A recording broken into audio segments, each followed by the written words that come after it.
Hello and welcome to a third videos where we're going to be using substitute in order to replace some text within a text.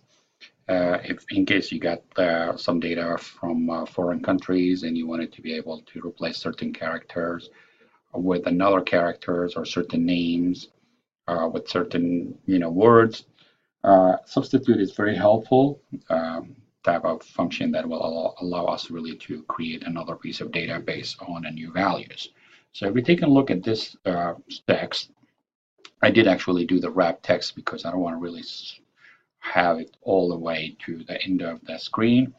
Let's go ahead and replace the first occurrence of books, substitute the first occurrence of the book in this whole text, books, here we go, into the word novels.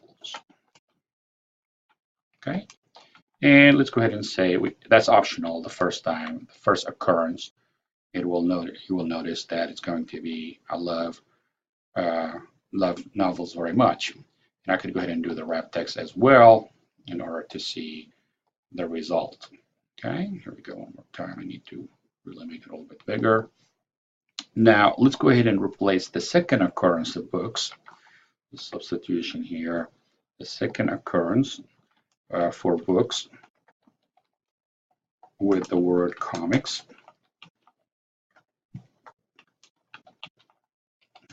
And it's going to be the second occurrence. And here we go.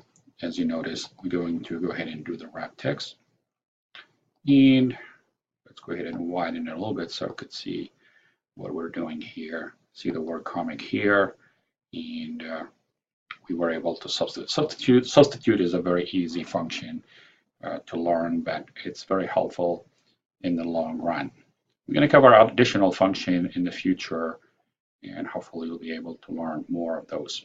Thank you so much, and we're going to continue with the fourth videos in a very near future. Take care.